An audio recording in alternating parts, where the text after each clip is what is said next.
O que vai acontecer depois de nós?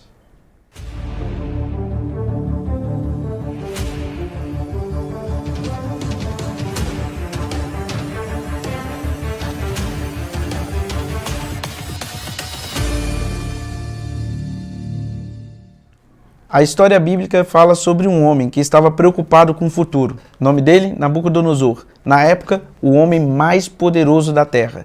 Ele queria saber se o reino dele ia ter um legado muito grande, se ele ia poder deixar o seu nome registrado na história.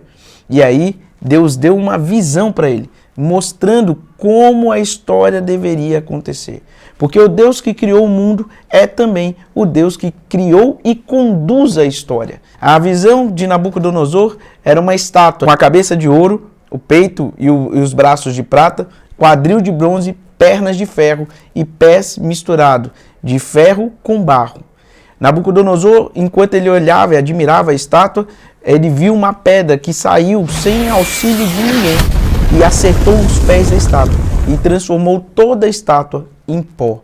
Aquela pedra tomou conta da terra e ela durou para sempre. O significado do sonho de Nabucodonosor é que cada parte da estátua representava um reino, sendo a cabeça de ouro representando o reino da Babilônia.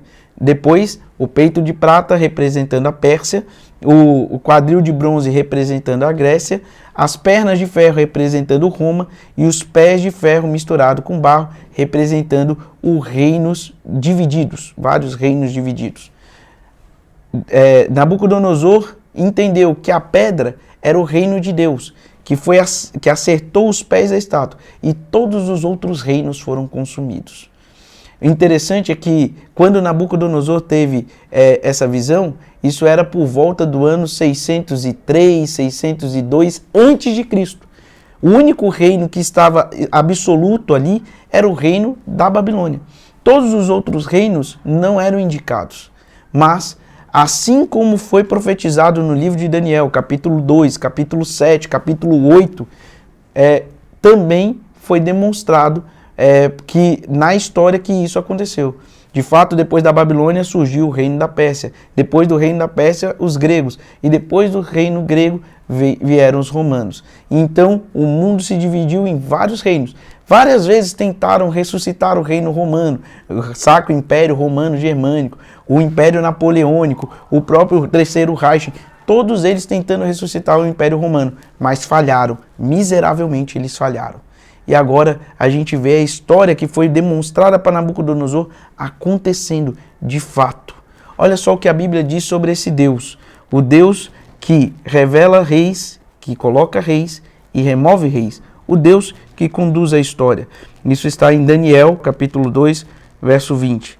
Está escrito assim: Bendito seja o nome de Deus de eternidade a eternidade, porque dele é a sabedoria e o poder. É ele quem muda o tempo e as estações, remove reis e estabelece reis. Ele dá sabedoria aos sábios para terem entendimento e inteligência. Ele revela o que é profundo e escondido. Conhece o que está em trevas e com ele mora a luz. Deus, ele é aquele que revela os mistérios da história e conduz a história. E assim como ele conduziu a história da humanidade, ele também pode conduzir a sua história. Ele pode guiar a sua história, porque ele é o autor da história, ele é o autor da vida, ele é o criador da história. Ele pode conduzir a sua história, ele já pagou o preço para que você chegue no destino chamado Nova Jerusalém. E se você deixar que Deus conduza a sua história, você vai poder chegar neste lugar, onde não haverá mais morte, pranto, tristeza ou dor. A história desse mundo é uma história de luta, mas o reino que vai prevalecer é o reino de Cristo, o reino de Deus que vai durar pela eternidade. Faça você também parte desse reino.